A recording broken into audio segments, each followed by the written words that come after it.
E agora no Ver Mais tem diquinha de beleza que amamos. E hoje tem tendência de sobrancelha. Bora conferir.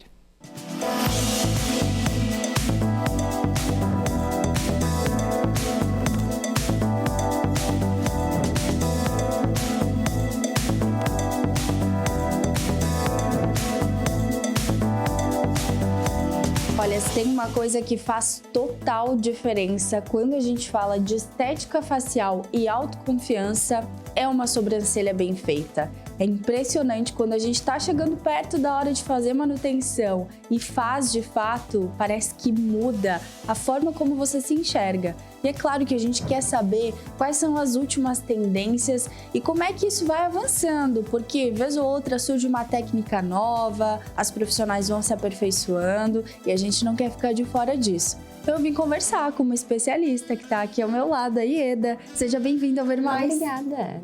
Vamos lá. Primeiro de tudo, quando a gente fala sobre design de sobrancelha, cada rosto tem suas peculiaridades, as pessoas são únicas. Mas tem alguma regra que pode se aplicar a todas, Ieda?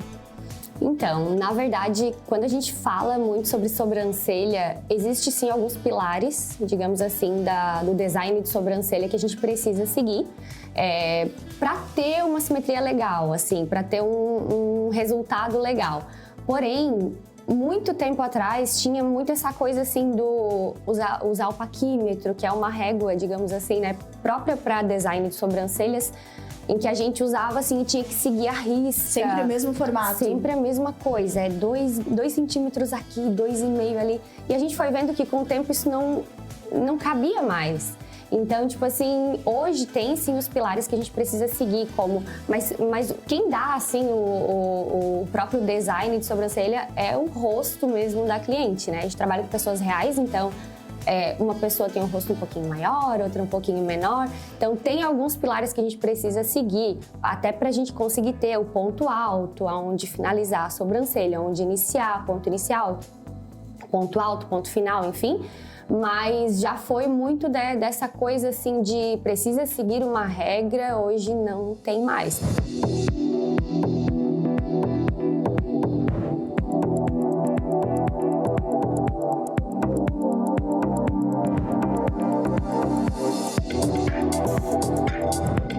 E aí, quando a gente faz esse resgate de até nem tanto tempo atrás, a gente vai vendo uma evolução muito rápida, na verdade, nas técnicas, né?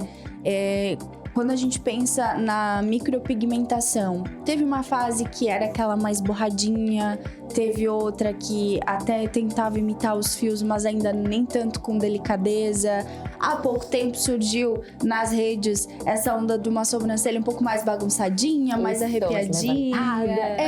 Como é que tu enxerga todo esse movimento, Ieda? Então, na verdade, a sobrancelha ela tá muito atrelada a tudo que tá acontecendo no mundo, né? Então, a gente começou a ver na moda, nas passarelas, essa onda muito naturalista, assim.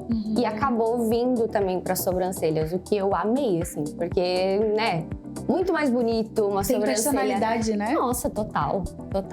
E querendo ou não, hoje essa técnica que tá muito em alta, que é a técnica mais moderna, que é a nanopigmentação, a gente nem chama mais assim, micropigmentação, fio a fio. Claro que ambas são a mesma técnica, digamos assim, porém ela é uma técnica muito mais modernizada. Então a gente vê muito essa naturalidade hoje em dia também na sobrancelha. E eu amei, né? Vamos falar um pouquinho sobre a nano, então, que você se especializou nisso. Sim. E é muito bacana porque ela é sutil. Quando a gente compara antes e depois, a gente percebe que se a pessoa não falar que fez esse procedimento, não dá pra notar. Não dá pra notar. O que eu acho mais legal é que as clientes, elas vêm às vezes, né, com um pouquinho de receio, porque muito tempo atrás a micropigmentação era aquela coisa assim, que tu chegava, a sobrancelha chegava antes de ti. Logo, o que tu fazia mesmo bem era marcada. Super marcada. E aí, querendo ou não, isso foi mudando. E aí, hoje, elas chegam e dizem, gente, olha, eu fiz e o meu esposo não sabia o que eu tinha feito, mas eu tava mais bonita. Ou o meu filho não sabia me dizer o que eu tinha feito, mas estava mais bonita. Justamente por conta dessa naturalidade, né, que a gente consegue entregar com a nanopigmentação.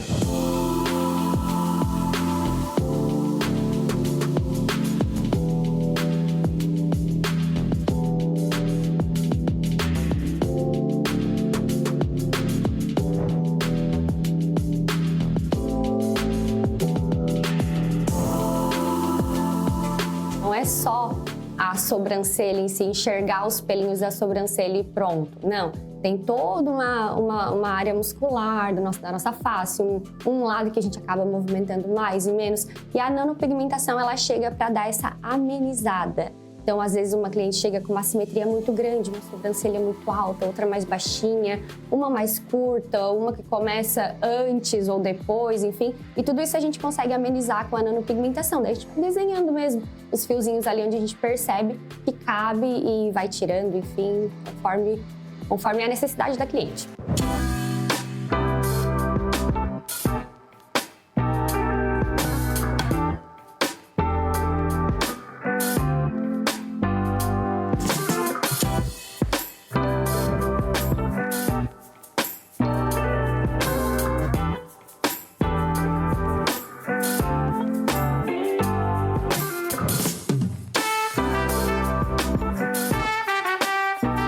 E como é que funciona a questão de manutenção? Porque o fio a fio, ele fica ali por um longo período, mas os pelinhos continuam crescendo, precisa estar fazendo design com aquela frequência, né? Isso. Inclusive, a nanopigmentação, ela é uma técnica, como ela é mais natural e ela é mais levinha, a gente acaba colocando numa camadinha mais superficial da pele, ela tende a durar 8 meses, 1 ano no máximo. Não é uma assim. tatuagem.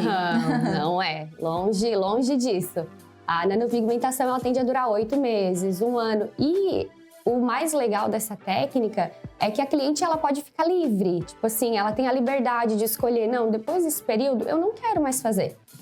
Vamos supor, né? Mas é difícil. É muito difícil. Porque a pessoa Realmente. vê, gosta, se Ama. sente A melhor. hora que começa a sair, elas já começam a ligar, querem marcar e tal.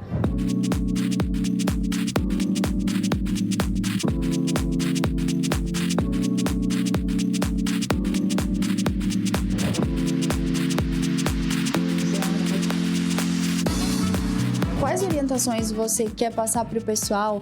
Claro, sempre pesquisar antes o profissional, mas alguns cuidados também pós-procedimento que são importantes para garantir o melhor resultado, Ieda. Sim. Na verdade, assim, ó, tu tem que escutar o profissional.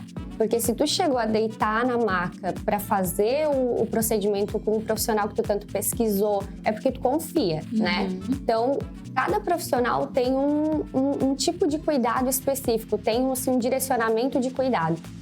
Então, primeira coisa, obedece o profissional que fez a tua sobrancelha. Porque às vezes a gente, como cliente, não tem ideia de que, às vezes, se expor ao sol, depois de fazer uma nanopigmentação, ou entrar numa piscina, entrar num mar, depois de fazer uma nanopigmentação. Ah, não, é muito simples, não vai acontecer nada. Mas acontece, porque a gente estudou, a gente sabe quais são os danos que aquilo ali vai gerar. Então, a primeira coisa que eu digo é assim, o cuidado, o pós-procedimento, ele é tão importante quanto o procedimento em si.